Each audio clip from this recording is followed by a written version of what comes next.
Next up are our Hall of Fame honors, honoring the off-Broadway legacies of people who we've lost this year. And our first Hall of Fame inductee's impact on off-Broadway was enormous. It can't be overstated. Robert Patrick was there at the very start of the modern off-Broadway movement, arriving in New York in 1961 and stumbling on the famed Cafe Chino in the West Village. His first play, The Haunted Host, was produced at Cafe Chino in 1964.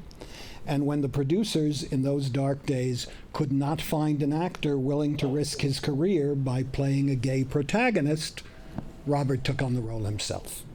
He would go on to write over 60 plays, which would have over 300 productions produced off-Broadway. In 1972, the publisher Samuel French noted that Patrick was New York's most produced playwright. His plays are known for their daring themes, their compelling characters, and thought-provoking narratives that challenge societal norms. Robert was writing about gay themes 5 years before Stonewall, and he continued to take on verboten subjects for the next 6 decades. His dedication to pushing artistic boundaries, nurturing emerging talent, and fostering a sense of community helped shape the off-Broadway landscape in profound ways. His life is part of our inheritance and an inspiration for all of us who work in the world that he was instrumental in creating. It makes us happy and proud to remember him and add his name to the Off-Broadway Hall of Fame. Now, here to accept our award today, I'm really delighted that we have 2 core members of Robert's 4E company, which is named for its location. They produced plays at Phoebe's Bar, in the bar, on East 4th Street, where they acted in many of Robert's plays. So please join me in welcoming Robert's close friends and collaborators, Bonnie Young and Carol Nelson.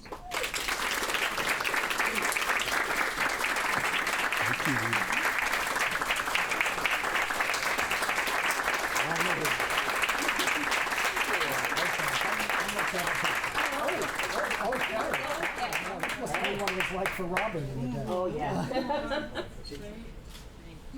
Never say no to a photo. Carol? Hi. I just want to say I'm so pleased and happy to be able to be here today to be part of accepting this wonderful award for Robert from the Off Broadway Alliance. And I'm going to turn this over now to my dear friend Bonnie Young, who was a co-star with me in many, many, many Robert Patrick plays. Thousands. Yeah. So here she is. Thank you. Thank you, Carol. I almost called you Yucca. Carol and I were very fortunate when Marlo Thomas and Lily Tomlin turned down Bob's play, My Cup Runneth Over. He gave it to us. And it turned out to be one of his most produced high school and college productions. I think, well, let me tell you, if Bob could have been here today, I think somehow he would have found a way. He traveled far and wide.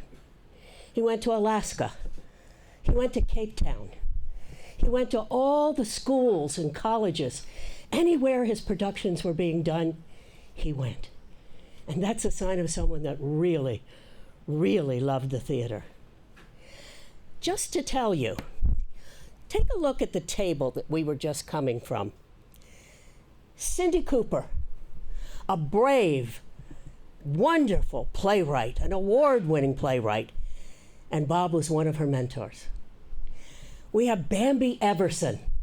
She was the youngest member of our 4th E company. She sort of stumbled in one day and we kept her. You know, let me tell you a little something about Bambi. Her godmother was the great, oh goodness, now I can't think of the name. Who was your godmother, Bambi? Get Lillian Gish. And her father was the wonderful William K. Everson, great film historian and teacher at Tisch. These women, including Carol and myself were part of something that we didn't really know what we were getting into. Bob's main lines were louder, faster, funnier. You know, I could hear that in my sleep. But it was really something great. He came to New York to write. We had a little theater in Brooklyn that the manager of the theater would actually get down on her hands and knees and scrape the floor to get it clean. But we did all sorts of one-acts. Altogether, I think Carol and I did over 30 productions. And it was a wonderful time. I'll never forget it. After that, and after the AIDS epidemic, and we lost most of our male contributors to the group in the late 70s and 80s, I still get sad thinking about it. Bob sort of got a little tired of theater. It took more to get him to go out and really push. And I mean, he used to push. He did everything. So eventually, in 1994, he made his permanent residence in California. And I thought, well, that's it. But Bob, no, he started writing again, and he started working again. And 2 days before the man passed away, he was doing a musical review. God bless him. Anyway, I want to thank you for this wonderful award. I truly think Bob would have loved it. Thank you.